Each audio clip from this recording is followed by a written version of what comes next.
Ladies and gentlemen, we have all seen with our own eyes over the last few years the crisis that Europe has gone through. But if we just cast our glance across the Mediterranean, then we can see that the African continent, on the other hand, has been seeing continuous growth for many years now. For instance, just yesterday, I was reading the World Bank website and I found some interesting information on this point. This institution, which is based in Washington, points to some positive trends in Africa.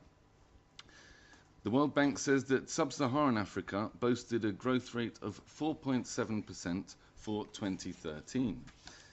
What's more, this is set to rise this year, and the World Bank forecasts say that growth will stand at 5.2% for this year, for 2014. So today I'd like to look into a few of the reasons behind this economic success. But in doing this, firstly I'd like to maybe put out a bit of a disclaimer. I'd like to just say that this is not necessarily an easy exercise. I should point out that it's very difficult to generalize for an entire continent. And it's also very difficult to avoid the stereotypes that exist regarding an entire continent. Nevertheless, we can at least try to find some explanations for Africa's good performance of late. The first factor which I'd like to look into is oil. The world nowadays is thirstier than ever before for black gold, and many African countries have large oil reserves and are able to exploit them. As a matter of fact, Africa has 10% of the world's oil reserves and 8% of the world's gas reserves. Among the main producers at the top of the list for oil, we can of course find Nigeria, as you are all probably aware already. But the other large producers are Algeria, Libya, Angola, Egypt, and Equatorial Guinea. However, many countries in Africa do not use this oil wealth for the benefit of the population. Some countries use the revenues from oil more prudently than others. There are many countries in Africa that focus too heavily on oil production. This means that their economy is not diversified enough, and subsequently they are too reliant on one sole source of income. Also, in many African countries, the income that comes from oil does not filter down correctly to those who really need it. For example, in Equatorial Guinea, many members of the political elite live in luxurious surroundings, whereas the average person lives in abject poverty. Another problem regarding oil is that often oil wealth does not help to create good functioning democratic institutions.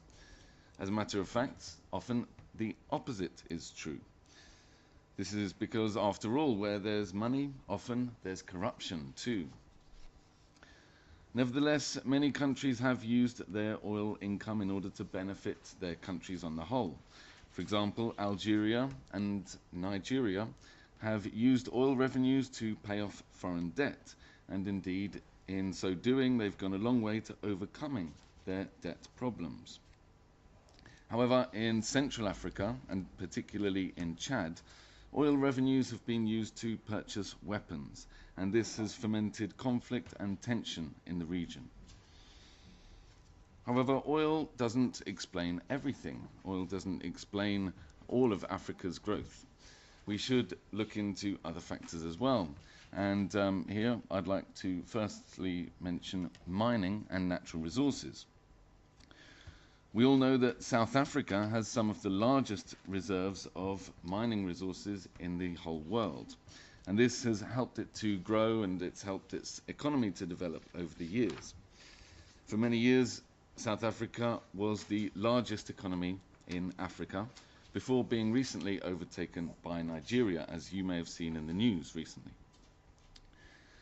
However, another country that has benefited from mining wealth is Tanzania, and this is thanks to gold.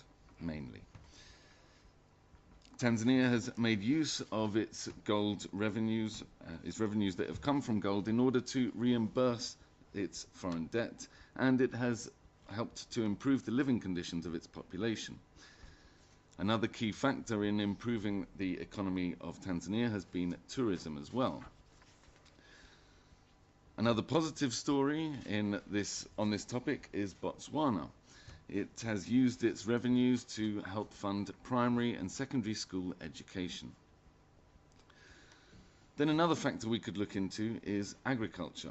I won't go into too much detail here, but we can cite Ethiopia as a country which has done well from agriculture thanks to its coffee production. It is one of the main producers of coffee in the world. Now, if we look at Africa on the whole, we can see that it has benefited, its economy has benefited thanks to debt cancellation. In 2005, a decision was taken at the Gleneagles Summit to cancel a large part of Africa's debt. We should also not forget the important role that remittances play.